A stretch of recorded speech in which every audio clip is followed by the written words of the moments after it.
What is it that really makes a native speaker different from a non-native speaker? Well, you could say pronunciation, you could say grammar, but another thing that's really important that you need to have if you're going to sound more native and if you're going to understand natives is you have to know idioms. What are idioms? Idioms are expressions that don't make literal sense. And to non-native speakers, they don't understand what they mean. So non-native speakers need to understand what they mean. And native speakers use them all the time. So if you don't learn them, then you're not going to understand a lot of what native speakers say. So in this video, I'm going to teach you 10 idioms that have to do with work and with stress.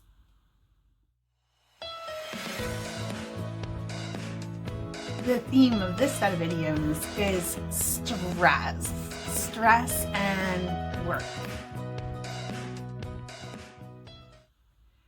Number 1, blow off some steam. This means to relieve stress. For example, I might say, this has been a really hard day. I just need to blow off some steam.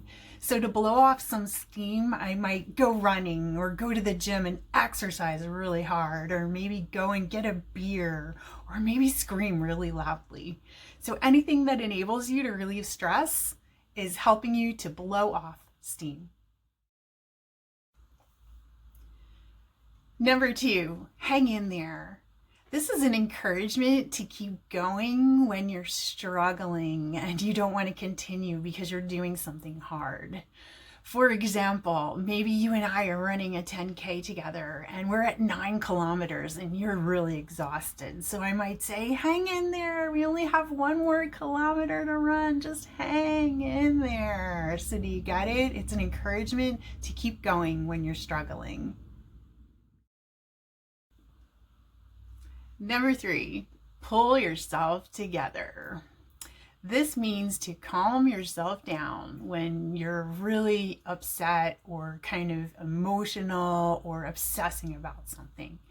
So, for example, maybe I've had a breakup in my life and I can't seem to move on from that. I'm just obsessing about it, thinking about it. I'm depressed. So my friend might say, Wendy, you need to pull yourself together, get over him, and just move on with your life, right? It can also mean pull yourself together can mean that you need to put your life in order, or you need to organize yourself when you're disorganized or things are out of order or you're kind of delayed. So for example, maybe I wake up, I need to be somewhere, but I'm being kind of slow and I'm not getting ready. I might say to myself, ooh, I better pull myself together and get ready or else I'm going to be late to my appointment. Number 4, feel under the weather. This means to not feel well. It could mean that you're feeling sick, or maybe you're just really tired or exhausted. So, for example, maybe I wake up and I have a cold. Oh, I'm feeling under the weather today, right? Or maybe I didn't sleep very well last night and I wake up and I'm like, oh, I'm feeling under the weather. I don't know if I'm going to be able to survive this day. Number 5, to bite off more than you can chew. This means that you commit to do more than you're physically able to do. So, for example, maybe I have a day where I have 8 classes scheduled, and then I have a student who says, "Hey, I really need a class today. Can you fit me into your schedule?" And I say, "Sure, no problem." So I schedule them for the end of the day. And then at the end of the day, I'm like so exhausted that I can barely do this class that I've committed to. I would say, oh, I think I bit off more than I can chew today. Number 6, to keep your head above water.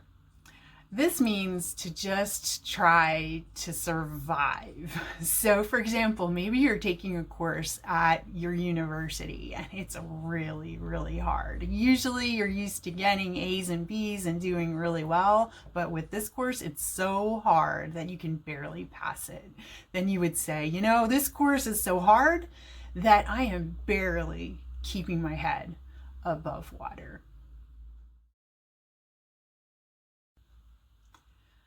Number 7, get over it. Get over it means to forget about it, So for example, maybe in your university course, you failed a test and you are super upset about it. And you're obsessing about it and you're depressed and your friend says, you know what? You need to get over it and you can't do anything about that. You failed it, get over it, and just concentrate on the next test. Concentrate on doing well on the next test. Just get over it. Move on.